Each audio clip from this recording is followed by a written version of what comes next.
Le plus petit des félins est une œuvre d'art. Aujourd'hui, je vais vous montrer comment j'ai fait un vide-poche en forme de chat. Il s'agit d'un cadeau pour une amie qui adore ces félidés. Hélas, je n'ai pas filmé la création de la base de ce vide-poche, donc je vais juste vous expliquer comment j'ai fait. Pour la base, j'ai utilisé un ballon et du papier mâché. J'ai collé le papier mâché tout autour du ballon, qui était préalablement gonflé, et j'ai laissé sécher ça toute une nuit. Ensuite, j'ai dégonflé le ballon et j'avais déjà la base pour ma tête. Puis pour le reste du corps, j'ai utilisé de l'argile autodurcissante et j'ai laissé sécher au moins une bonne journée. Comme on peut le voir, il y a eu quelques erreurs. J'ai dû donc ensuite relisser tout ça avec une éponge et de l'eau, ce que j'aurais dû faire dès le début pour éviter les crevasses.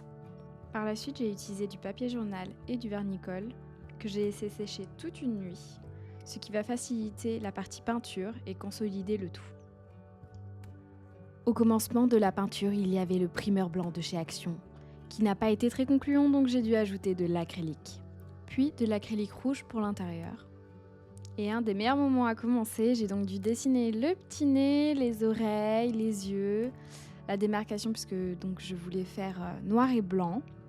Ce qui explique un long moment de peinture de noir partout. Et puis j'ai repassé, repassé les couches pour être sûr que ça soit parfait. Je vous présente le système D. J'ai utilisé du scotch double face pour pouvoir accrocher un petit ruban rouge qui fera donc le collier du chat. Ça a été un peu galère et chiant, mais je trouve que le rendu est pas mal. Vous me direz ce que vous en pensez. Il restait juste à mettre en avant les yeux. Donc j'ai utilisé un crayon et de l'acrylique doré et j'ai repassé sur les traits que j'avais déjà fait.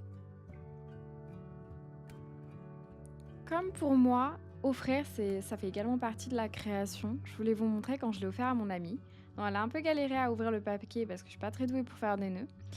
Mais elle a réussi.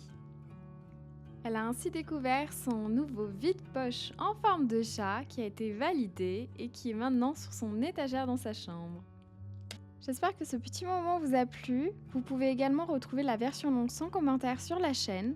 Et je vous dis à très bientôt pour de nouvelles créations.